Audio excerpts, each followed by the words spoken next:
The world was surprised on Friday morning by a historical scene that was no less powerful than the destruction of the Berlin Wall more than a quarter of a century ago after the collapse of the Soviet Union. We witnessed North Korean President Kim Jong-un cross over into South Korea and shake hands with President Moon Jae-in. Jae-in then crossed the border between the two countries, making him the first to cross the border in nearly 65 years. The two leaders agreed to end the war that broke out in the early 1950s, which killed more than 2 million people in both countries, as well as dozens of nuclear and non-nuclear conflicts and tests witnessed in the Korean peninsula for over half a century. The meeting between the two Korean leaders may also pave the way for the denuclearization of the area, an issue that has represented a nightmare not only for them but also for the entire world over the past decades. The most influential words spoken during this historic event came from Kim Jong-un, who said in his speech during the meeting with his South Korean counterpart that the Koreas are linked by blood as a family and compatriots who cannot live separately. This meeting was preceded by the announcement of the freezing of nuclear testing by his country on the Korean peninsula, in an indication of the sincerity of his intentions to achieve peace in the area. A peace treaty is expected to be signed between the two neighboring countries this year, and this could open the door to unity between them. This was difficult to imagine just a few days ago, especially given the hostile rhetoric exchanged between the two countries over the past decades. There are many lessons that the Arabs, especially those from the Gulf states, can learn from this and the historical summit between the two Koreas.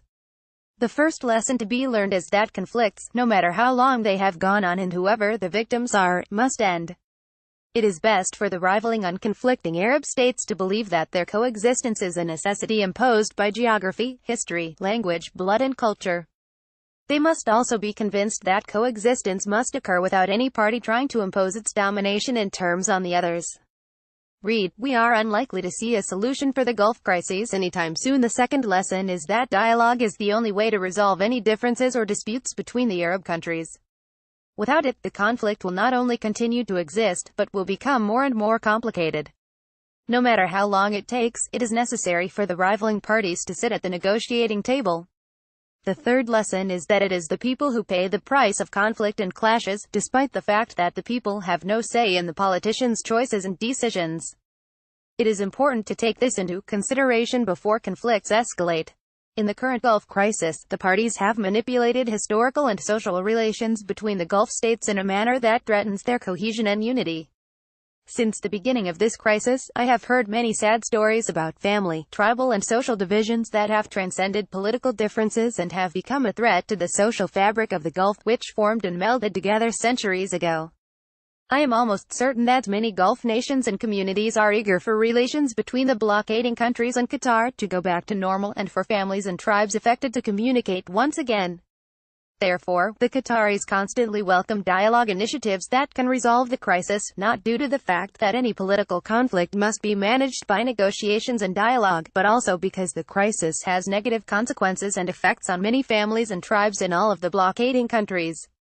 Furthermore, there must be initial steps taken, beginning with ending the hateful, hostile, and inciting discourse between the countries, which do nothing but make the relations more tense and complicated and delay opportunities to reach quick solutions. The fifth lesson to be learned is that making political concessions is not shameful as long as it will be beneficial for the people. Who would have imagined that North Korea would stop its nuclear and missile tests in the Korean peninsula? Who would have thought that Kim Jong-un would make a historical visit to South Korea? The journey is still long for the Koreas, and achieving real peace may take a long time, but at least the process is underway and concrete steps were taken in this regard, steps that were not expected just a few days ago.